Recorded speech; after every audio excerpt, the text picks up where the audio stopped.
Social science പരിശീലന ചോദ്യങ്ങളടങ്ങുന്ന പുതിയൊരു വീഡിയോയിലോട്ട് എല്ലാ കൂട്ടുകാർക്കും സ്വാഗതം. ചെങ്കടൽ ഏത് സമുദ്രത്തിൻ്റെ ഭാഗമാണ്? ഇന്ത്യൻ മഹാസമുദ്രം. ദക്ഷിണ നളന്ദ എന്ന് വിശേഷിപ്പിക്കപ്പെട്ട പ്രാചീന കേരളത്തിലെ വിദ്യാകേന്ദ്രം കാന്തള്ളൂർ ശാല. ശ്രീനാരായണ ഗുരു രചിച്ച നവമഞ്ജരി ആർക്കാണ് സമർപ്പിച്ചത്? ചട്ടമ്പി സ്വാമികൾക്ക്. തിരുക്കൊച്ചിയിൽ മന്ത്രിയായ ആദ്യ വനിത ആരാണ്? ആനി മസ്ക്രീൻ. ഗംഗ യമുന നദികളുടെ സംഗമസ്ഥാനം എവിടെയാണ്? അലഹബാദ്. ശ്രീനാരായണ ഗുരു ഒടുവിൽ സ്ഥാപിച്ച ക്ഷേത്രം ഏതാണ്? കളവൻകോട്. ശ്രീനാരായണ ഗുരുവിന് ദിവ്യജ്ഞാനം ലഭിച്ചത് എവിടെ വെച്ചാണ്? മരുത്വമല. ലോകത്ത് ഏറ്റവും കൂടുതൽ കൃഷി ചെയ്യുന്ന പയർ വർഗത്തിൽപ്പെട്ട സസ്യം ഏതാണ്? സോയാബീൻ. കരുണസാഗർ എന്ന പേരിൽ അറിയപ്പെട്ടിരുന്ന സാമൂഹിക പരിഷ്കർത്താവ് ആരാണ്? ഈശ്വരചന്ദ്ര വിദ്യാസാഗർ. വാനിലയുടെ ജന്മദേശം എവിടെയാണ്? മെക്സിക്കോ. മഴയുടെ തോത് അളക്കാൻ ഉപയോഗിക്കുന്നത്? വർഷമാപിനി. ഉരുളക്കിഴങ്ങിൻ്റെ ജന്മദേശം ഏതാണ്? പെറു. കപ്പൽ യാത്രകളിൽ ദിശ കണ്ടുപിടിക്കാൻ ഉപയോഗിക്കുന്നത്? Mariners compass. കാറ്റിൻ്റെ വേഗത അളക്കാൻ ഉപയോഗിക്കുന്നത്? അനിമോമീറ്റർ. നിലവിൽ എത്ര ഭാഷകൾക്കാണ് ക്ലാസിക്കൽ പദവി ലഭിച്ചത്? 6 ഭാഷകൾക്ക്. പഞ്ചാബി ഭാഷയുടെ ലിപി ഏതാണ്? ഗുരുമുഖി. ഹിന്ദി ഭാഷയുടെ ലിപി ഏതാണ്? ദേവനാഗരി.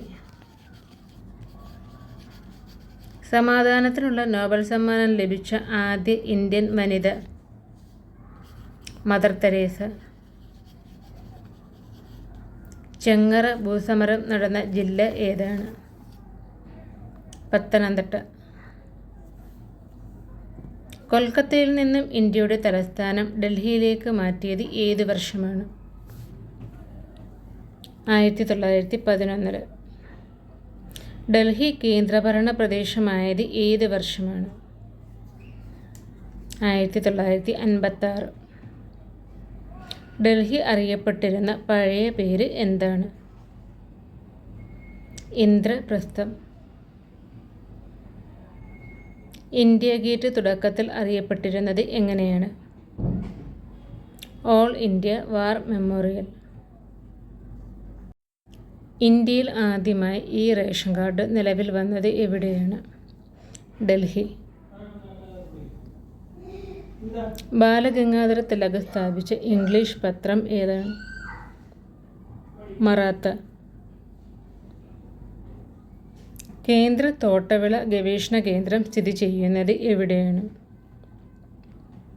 കാസർഗോഡ്. നെൽകൃഷിക്ക് ഏറ്റവും അനുയോജ്യമായ മണ്ണ് ഏതാണ്? എക്കൽ മണ്ണ്.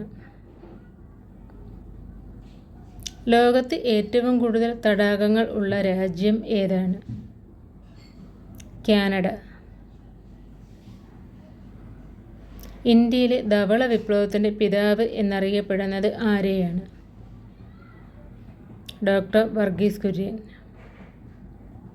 ആദ്യ ഇന്ത്യൻ വനിതാ ബഹിരാകാശ സഞ്ചാരി ആരാണ്? കൽപ്പന ചൗള. ജവഹർലാൽ നെഹ്റുവിനെ ഋതുരാജൻ എന്ന് വിശേഷിപ്പിച്ചത് ആരാണ്? രവീന്ദ്രനാഥ ടാഗോർ. ചാണക്യ എന്ന തൂലികാ നാമത്തിൽ രചനകൾ നടത്തിയ പ്രധാനമന്ത്രി ആരാണ്? ജവഹർലാൽ നെഹ്റു. ഏറ്റവും കുറച്ച് റെയിൽപാതയുള്ള ജില്ല ഏതാണ്?